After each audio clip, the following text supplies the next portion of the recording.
All right, we got the co-main and the main event coming up. Bruce Buffer's doing the introduction. We got this guy right here. He's doing a crazy dance. Um, this is the fight before Tom Aspinall versus Curtis Blades. Right now, the fight is Jack Hermanson versus Chris Curtis. I'm a big fan of Jack Hermanson. I think his grappling style is really good. And Chris Curtis just beat up my friend Rodolfo Vieira, so I am a little bit sour about that. Respect and love to Rodolfo. He's one of my jiu-jitsu coaches, and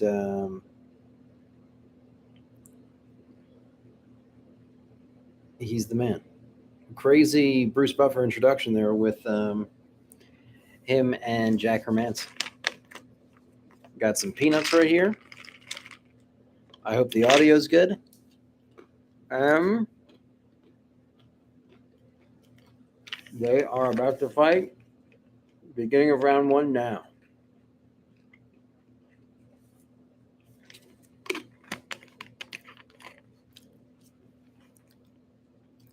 Starting with the outside leg kicks early is Jack Hermanson.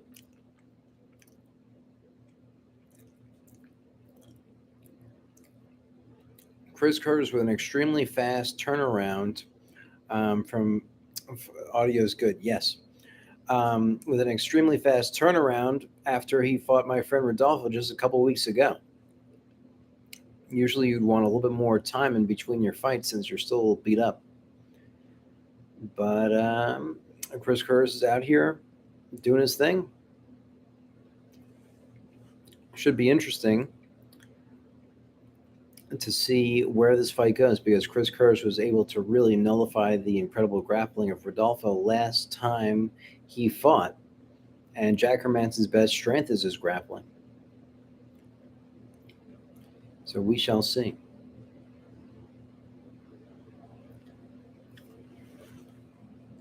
Mainly just trading leg kicks here. About 1 minute and 15 seconds into the first round.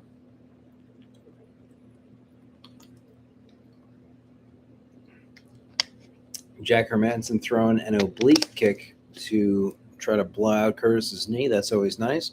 Curtis raises his hands up like, what are you doing, man? That wasn't nice.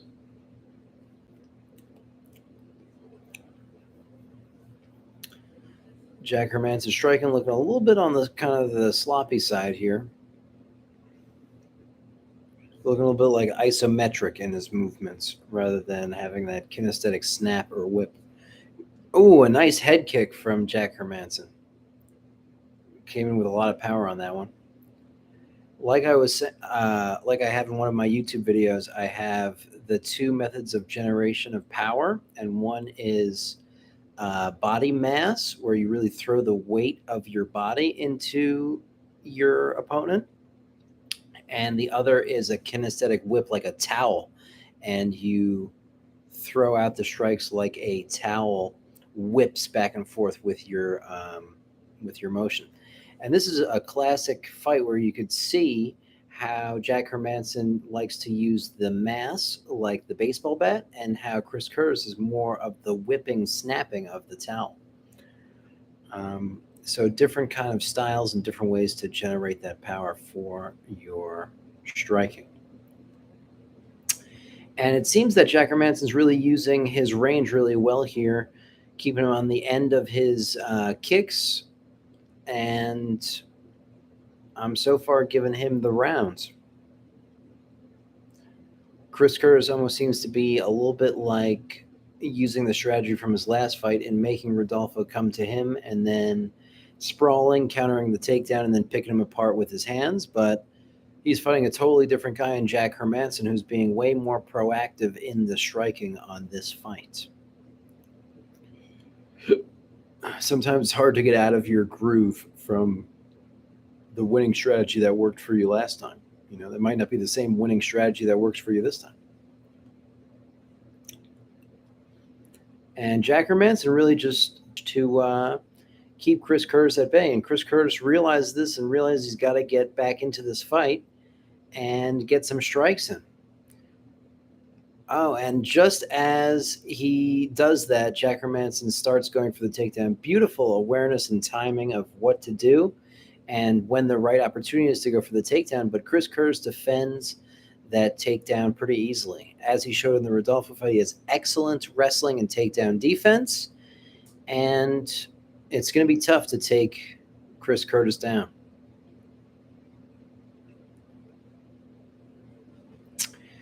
You could see, though, even though Jack Hermanson's being busier, he's throwing more strikes. Chris Curtis is picking his shots well and threw a nice liver shot, as Boss Rutan loves. And he seems to be sneakier. Like I said, he's the towel, he's the kinesthetic whip with his strikes, and Jack Hermanson's boof, boof, boof.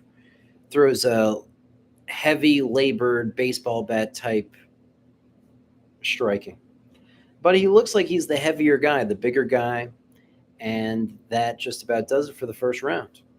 Good first round. I give it to Jack Hermanson with the more active, busy striking. And Chris Curtis has got to get himself back into the game more.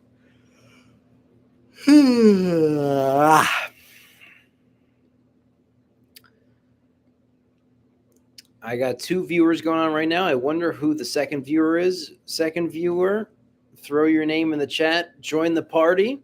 We got the co-main and the main event of the UFC. I'm going to commentate by myself this UFC card.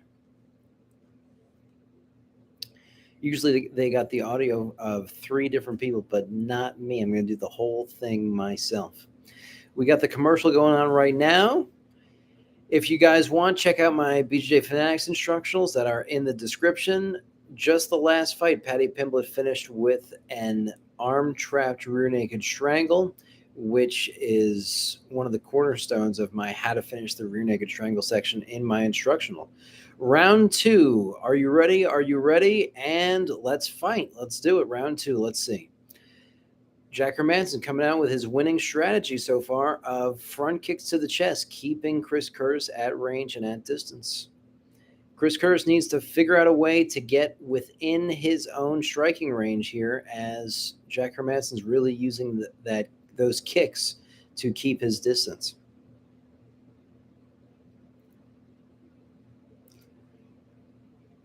And you see Jack Hermanson really employing more of a strategy where he's bouncing it on his toes, and Chris Curtis is more flat-footed and on his feet and sort of is getting hit more with these strikes, you know? You see more of a wrestling-heavy style guys generally have their feet more flat on the ground. And you're seeing that from Chris Curtis. Yeah, just like how Jack Hermanson tried to do a foot sweep there, but it's really hard to do a foot sweep when the guy's feet are cemented and glued to the ground. But Jack Hermanson doing a really good job here.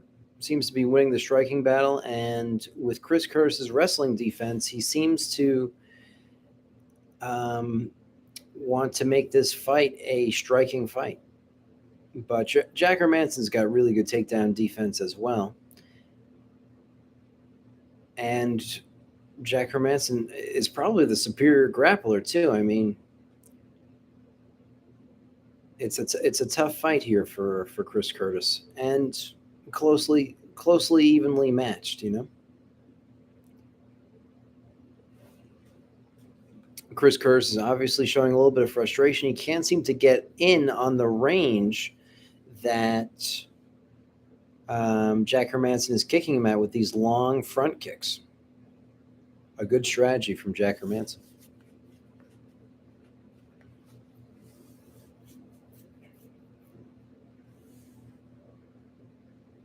And Chris Curtis trying to close the distance a little bit and follow him. It seems to another shot on Chris Curtis, and Chris Curtis easily stuffs it. I mean, his wrestling is awesome. His takedown defense is awesome.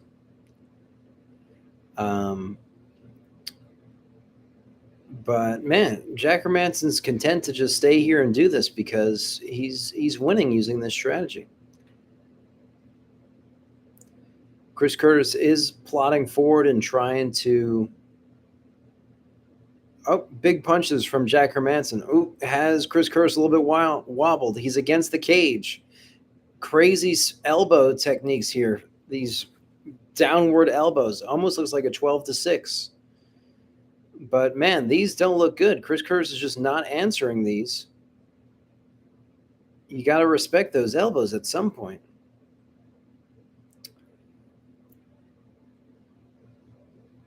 And Jack Hermanson with a really long jab. Excellent job by Jack Hermanson staying long and using his range in this fight. And Chris Curtis does not look happy. He looks frustrated. He looks upset. He looks tired. He got jabbed in the face again. A knee, a cross. He just can't seem to get into this range. Jack Hermanson just keeping him at too far of a range. Even threw a long hook there. One of my striking coaches always taught me the difference between a long hook and a short hook. And Chris Curtis, in absolute frustration, just walks back to the center of the octagon and is like, well, let's fight right in the center of the octagon. Why are you making me chase you? And then you keeping me away with all these kicks. But it's a working strategy for Jack Hermanson. Staying super long and not allowing Chris Curtis to fight him. This is one of those classic instances where they say box a fighter and fight a boxer. Right now, Jack Hermanson is boxing the fighter, where he's just technically picking him here, picking him there, picking him here, picking him there, picking him here, picking him there. And Chris Curtis seems to want to make this more of a dog fight. So good stuff here. More kicks from Jack Hermanson. 10 seconds left of round number 2. And that should be 2 in the books. Jack Hermanson doing the Muhammad Ali shuffle in there. And time. All right, Chris Curtis has got to get something going here.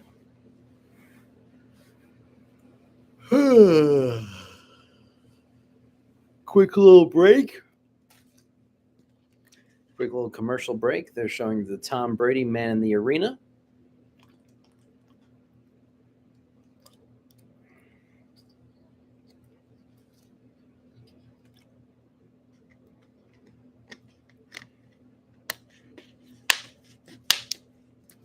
One of Jack Hermanson's most impressive victories is when he defeated Jacare. That was a crazy fight. And it really showed you how good of a grappler Jack Hermanson was to be even competitive against Jacare in that fight. So that's where people say he's got his good grappling from, because Jacare is as elite as possible.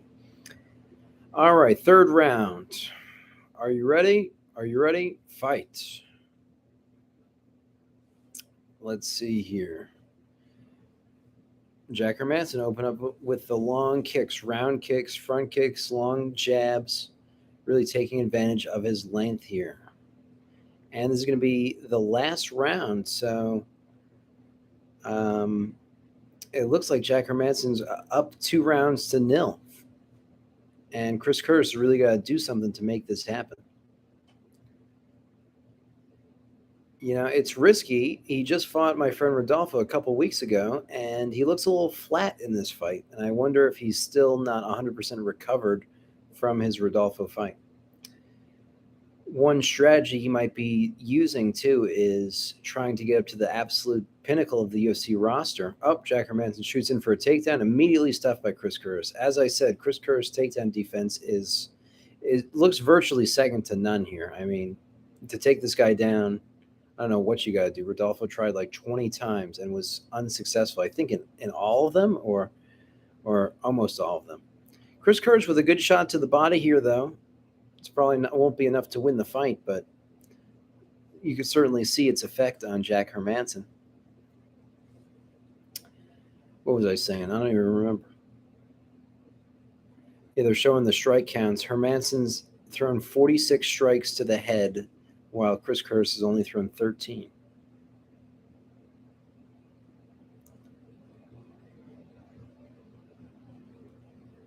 And it seems that Jack Hermanson's range is going to win him this fight here. 3 minutes and 17 seconds left.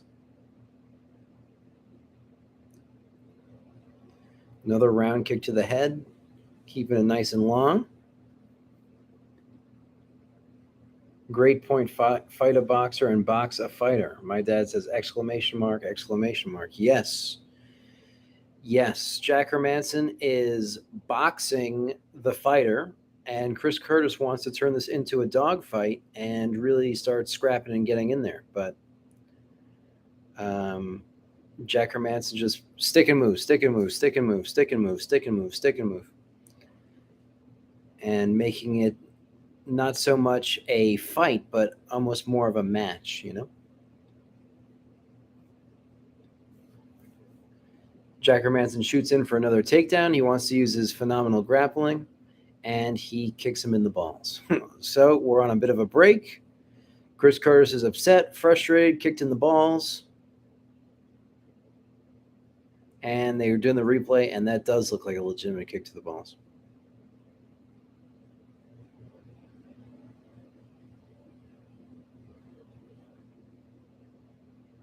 He got kicked in the balls a couple times in his last fight against Rodolfo. His balls just love to be kicked. And we got 2 minutes left in this final round here. Chris Curtis would need to pull out a miracle to win this fight. Oh, I remember what I was saying. He wants to move up the UFC roster as fast as he can because they were saying, oh, and he walks back very frustratingly to the center of the octagon. Jack Hermanson inches forward slowly, wasting another 5-10 seconds. Ooh, and a terrible oblique kick to the knee. I hope Chris Curtis's knee is all right. And now Jack Hermanson's like, all right, what you going to do? I've been ahead this whole fight. We're just going to stand here and do nothing? And Chris Curtis just can't come in on the range and fight Jack Hermanson. But I'm thinking since he fought Rodolfo and then he took another big step up in competition that he just wanted to rise up the UFC rankings as fast as possible. And as he moves into his late 30s, he's had so many fights already that, you know, he's got to be wondering how many fights does his career have left. Ooh, a nice uppercut from Chris Curtis off of the takedown attempt. But 1 minute left here. Should be a full sweep from Jack Hermanson to win this fight, staying long and making this a tough striking battle using the baseball bat style of striking to really throw with power here. Check out my video on the 2 best ways to generate power for an explanation on that.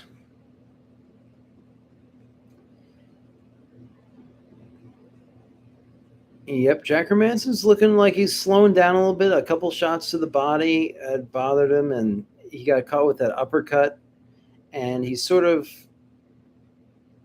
running away from him, and Chris Curtis is pointing at him.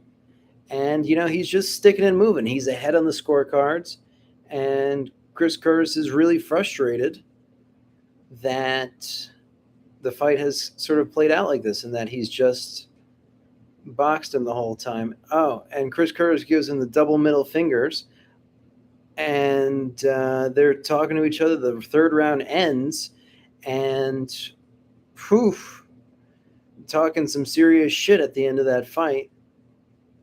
Chris Curtis is making fun of him that he's running away like a scared pansy, and they almost got into a fight after the fight. So that's kind of wild. Some frustration there.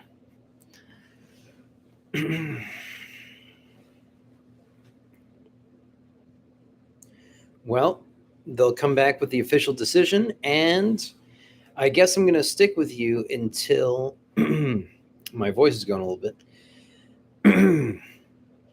I'm going to stick with you until the main event. They are fighting, I believe, in Liverpool, England. They're showing commercials and the street view of what's going on outside. That looks like Liverpool, England to me.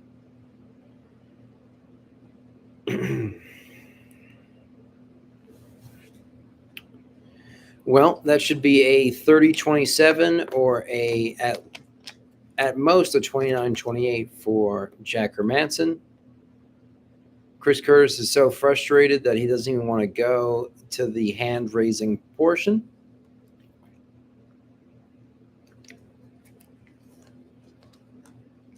And Chris Curtis coming in with a thumbs down and a middle finger to Jack Hermanson.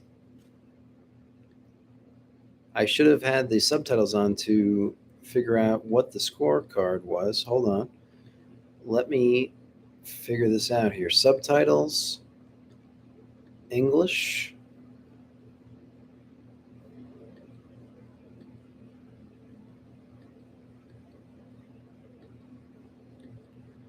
I don't know. The subtitles were on.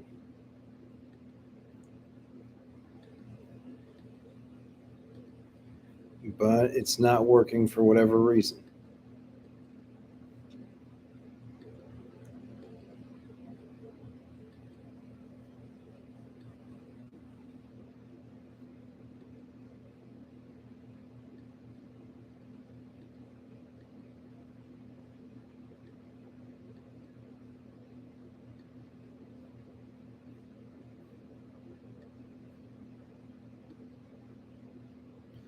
All right, subtitles are malfunctioning. I don't know what to tell you.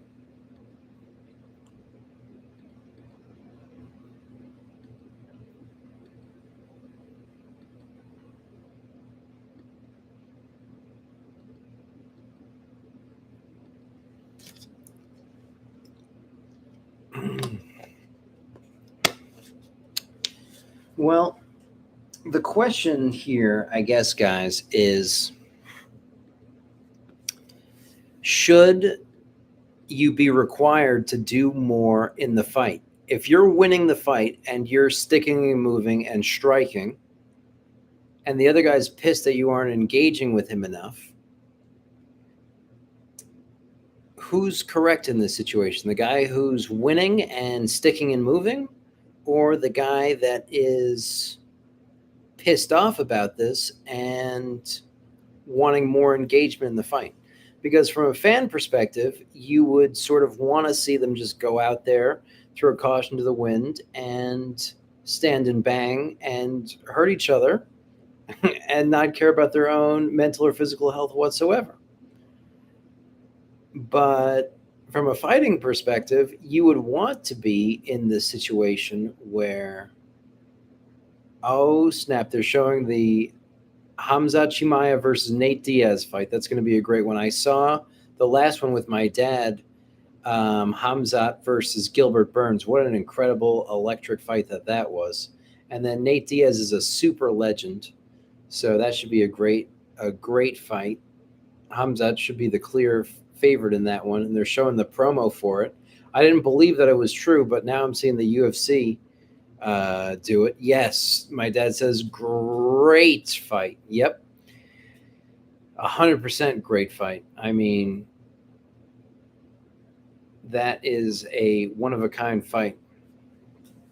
And an interesting point is it will be 5 rounds, which Nate Diaz really has an advantage in those later rounds. But Hamzat Chimaev, man, he is mean in the way that he fights. My goodness. He just mows through people.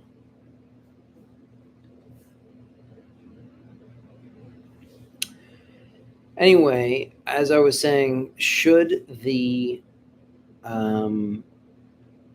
there be anything done to make sure there's more engagement in the standing position with the strikers?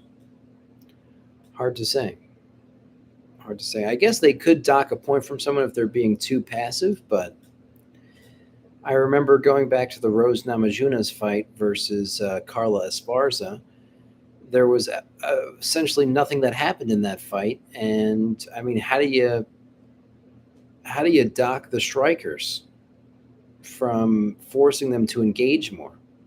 I mean, if the grappling's boring, you could always stand them up, but what do you do if the stand-up is boring? Do you put them on the ground? I mean, I wish.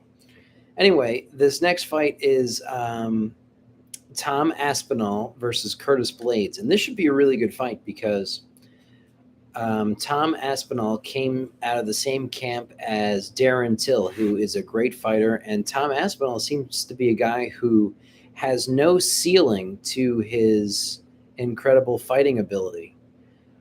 He just savagely beat opponent after opponent after opponent. And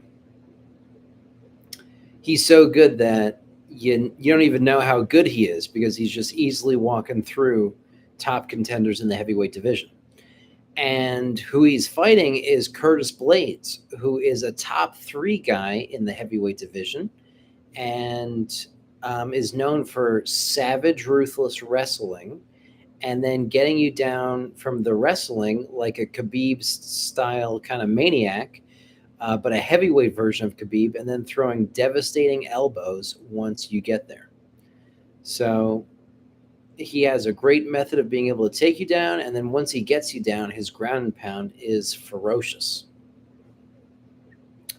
So this is a real test. This is a higher level opponent than Tom Aspinall has ever had to face, and this is a guy who's been at the very top of the heap of the heavyweight division for some time now. Just not able to beat a Stipe, not able to beat Francis Ngannou, but the one right below them is Curtis Blades versus this guy, Tom Aspinall, who's been just climbing through the rank, destroying everybody, making it look super easy from a great camp, probably the best camp in England. So should be a great fight for the main event coming up. And I'm excited to see Tom Aspinall's ceiling because he just seems so good that it just you don't know where his ceiling is. And Curtis Blades will show you. Curtis Blades is the kind of guy that will show you. Also, Curtis Blades has been training jiu-jitsu in Texas with the famous B team, where John Danaher's students, they had a big split, and a lot of them went and opened up their own academy called B Team, because Danaher's the A team, and a lot of the strong guys from Danaher's squad opened up that B team. And Curtis Blades has been training jiu-jitsu nonstop with these super high-level grapplers in Craig Jones and Nick Rodriguez and many other super talented grapplers who are at the very top of the heap in their grappling. So I would not be surprised if he picked up a thing or two from them as well. It's probably one of the very best jiu-jitsu camps out there. And Craig Jones, who is basically the head of B Team, has been training Alexander Volkanovski, and that's why you see such great grappling and defense from Alexander Volkanovski, especially shown in that Brian Ortega fight, from the great grappling training from Craig Jones at B Team Jiu-Jitsu. So having that as a part of his game is going to give this kid, Tom Aspinall, who looks like he has no ceiling, a very difficult fight. Usually most of these guys have terrible looking tattoos, but I actually sort of like Tom Aspinall's back tattoo. It's some crazy samurai on his back, which you got to respect. And then he's got on his bicep the kanji for Jiu-Jitsu. Not Jew like me, not Jew like my grandma. Shout out to Grandma Nita. But Jiu-Jitsu, Jiu Jitsu. Ju meaning gentle, Jitsu meaning art.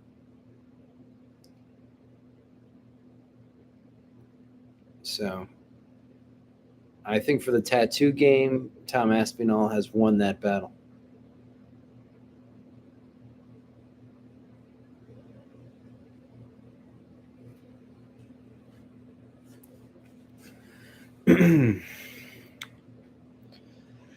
And Tom Aspinall gets into the octagon. He's running around, looking good. Walking around, doing his thing, waiting for Curtis Blades to now walk out.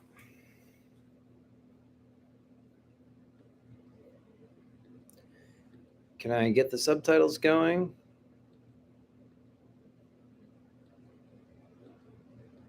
No. It's not working for no reason. All right. And they're doing the famous shut off all the lights in the entire arena and then get the light show going. And we're going to bring out Curtis Blades. I'm going to do something dangerous. I'm going to X out and come back in and see if the subtitles work then. If it blows up the whole operation, then so be it. All right, I X'd out. I'm back in. I got subtitles on.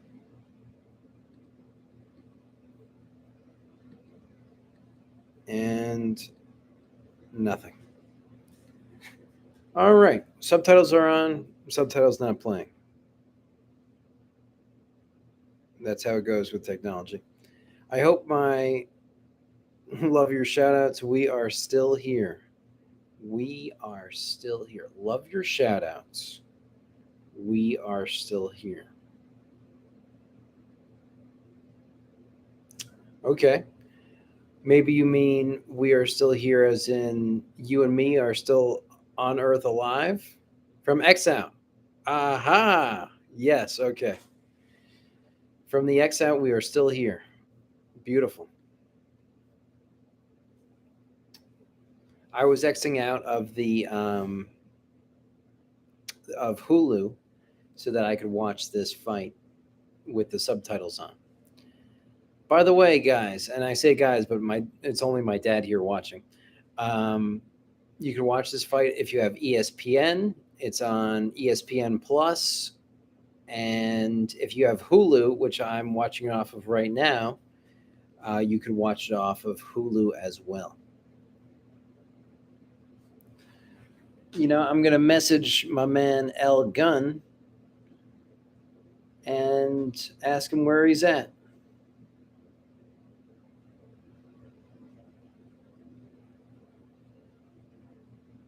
Where are you at, my brother? Main event time.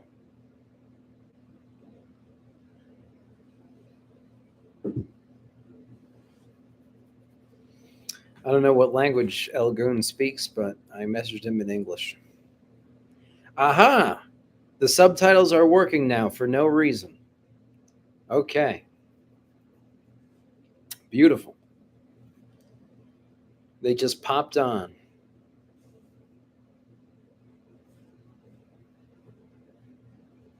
This should be a good fight, guys.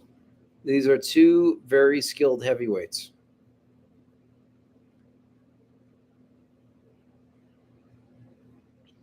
Man, one of the most vicious knockouts I've ever seen, though, is when Curtis Blades fought Derrick Lewis. All right, tail of the tape. Curtis Blades 31, Tom Aspinall 29. Curtis Blades 6'4, Tom Aspinall 6'5. 260 for Curtis Blades, 251 for Aspinall, and Curtis Blades with the 80-inch reach. Aspinall with the 78-inch reach. Here's Bruce Buffer. Are you ready for the main event of the evening?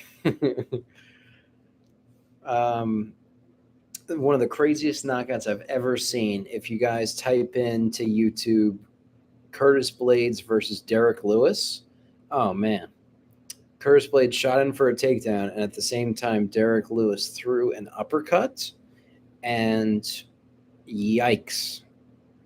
I mean, even being interviewed after that fight, Curtis Blades said he woke up in the hospital. He doesn't remember anything about being in the octagon or anything. He just shot in for that takedown and woke up in the hospital.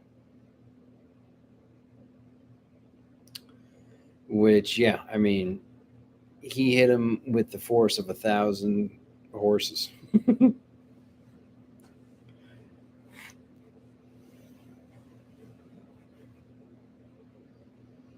So this should be an interesting fight, guys, because if Tom Aspinall is just able to run through Curtis Blades like all the rest of his opponents,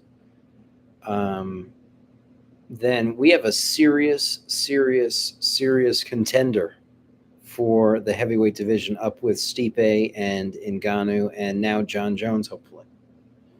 So we shall see. We're about to find out how good Tom Aspinall actually is.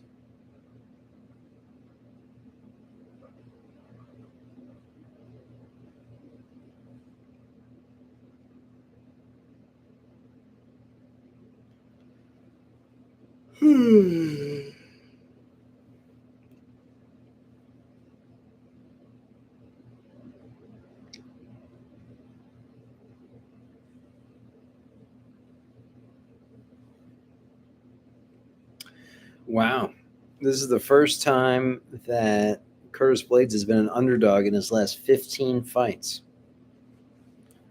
Usually he is the scary one.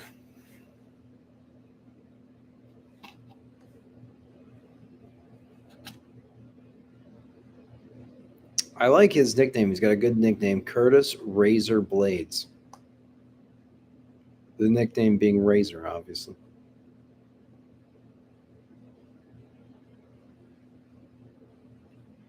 You know, they said Curtis Blades 6'4", Tom Aspinall 6'5", but when they went into the center of the octagon, it looked like Curtis Blades was taller. I don't know. Just goes to show you can't trust. Don't believe anything you see and only half of what you hear.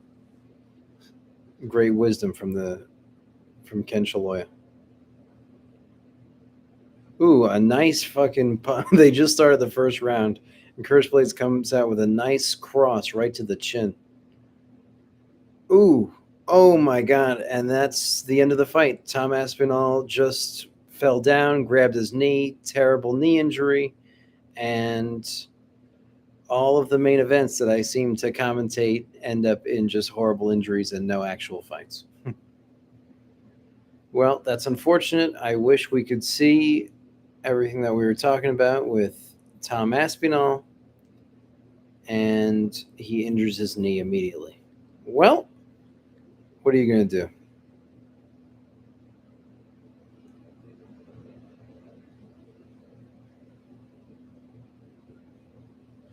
Let's see here. Oh, shit. I think it's one of those situations with the. I think he might have broken his fibula, like an Anderson Silva type knockout, or Anderson Silva type leg break.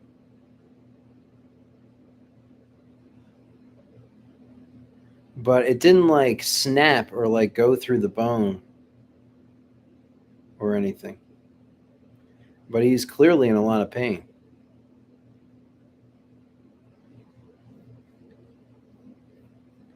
Another quick fight.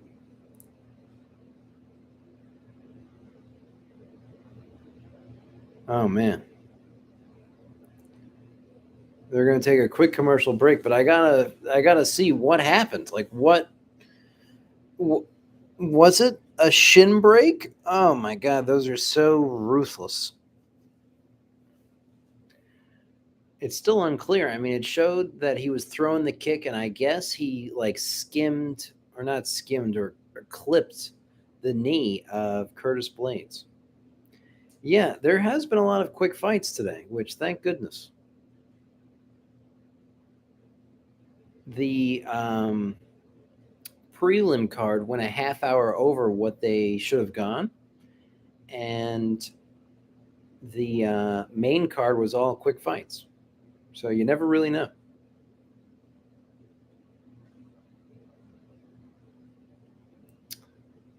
But so far, the highlights of the night, I would say, are Patty the Batty with the rear naked choke where he trapped the arm. Thank goodness you finally see a proper trapping of the arm to get the rear naked strangle. I mean, that's how you do it.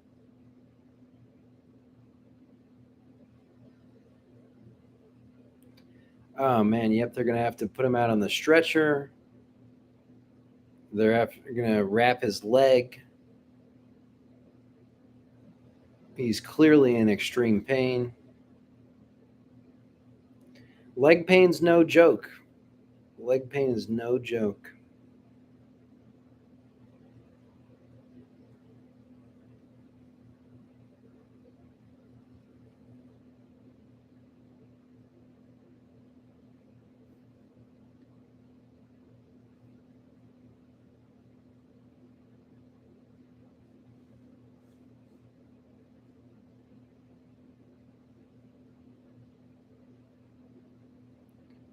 Well, I'm curious as to what the actual injury was for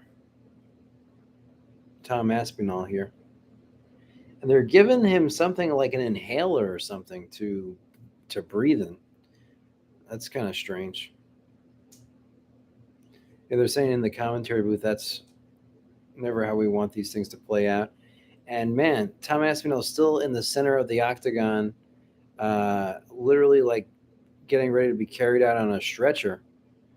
And they're going to have to do the hand raising on like the side or the corner of the octagon here. And yeah, it looks like they're like feeding Tom Aspinall something, like he's drinking something. I've never seen that before. I don't know what that is.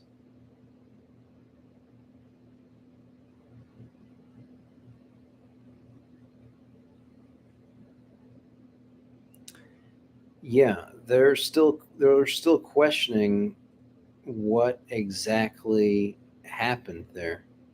They're questioning, is it a compound fracture where you break the shin, or was it something with his knee? Here, they're going to play it again. Oh, it's going to be painful.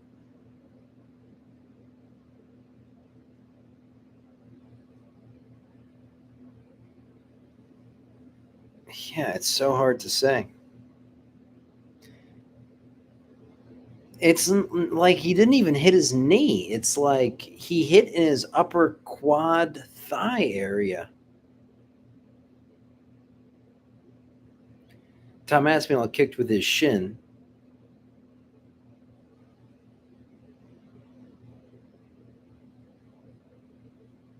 But man, that's a tough injury too, especially as a big guy, 6'5".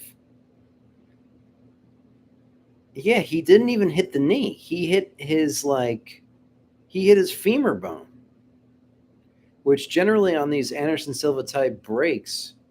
Oh well, he's looks to be like sort of standing. So if it was a compound fracture, they would have to take him out. I guess they're setting up the stretcher or something, or setting up a medical chair. It seems odd in the way that they're handling this um, medically. Very strange. Bruce Buffer is saying declaring a winner by TKO. They're calling it a TKO victory from Curtis Blades at 15 seconds into the first round.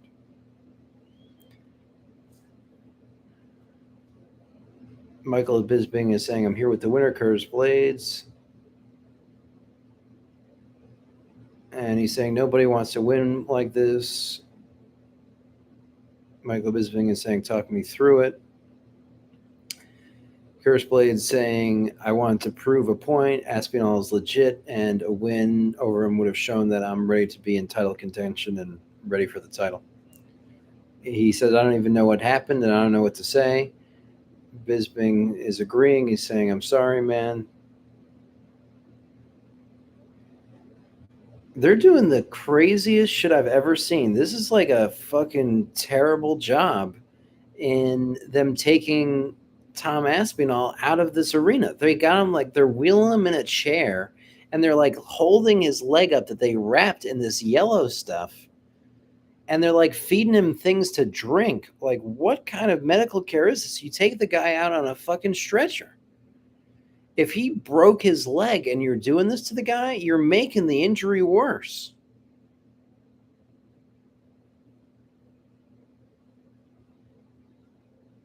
Yeah, he's jumping down the UFC cage. What is it, that they can't lift him? Are they that soft that they can't lift him? He's jumping down the steps of the UFC cage with a broken leg and then hopping on the stretcher? I mean, what? My dad says it's just a flesh wound. We will call it a draw. Yeah, I don't know about that one. So far, it was called a TKO victory. All right. Well, I wish I had more to tell you guys, but that's it. Um, Yeah, that just about does it for that card. Those were all the fights. And please make sure to like, comment, subscribe, and share. I am curious to find out what happened with Tom Aspinall's leg, if it was a knee injury or a bone issue. Thank you guys so much. My dad says from Monty Python. Yes, Dad, I get it. That is such a great scene. If you guys are watching this back on replay or whatever, um, what was it, Dad? Monty Python and the Holy Grail. They go up and they fight the Black Knight, and it's a knight dressed in all black, and he guards the palace under any circumstance. And the guy cuts, yes, in the Holy Grail. Um, and he guards the palace under any circumstances. And the guy cuts off all of his arms and legs. And he says what my dad just said, that it's just a flesh wound and we will call it a draw.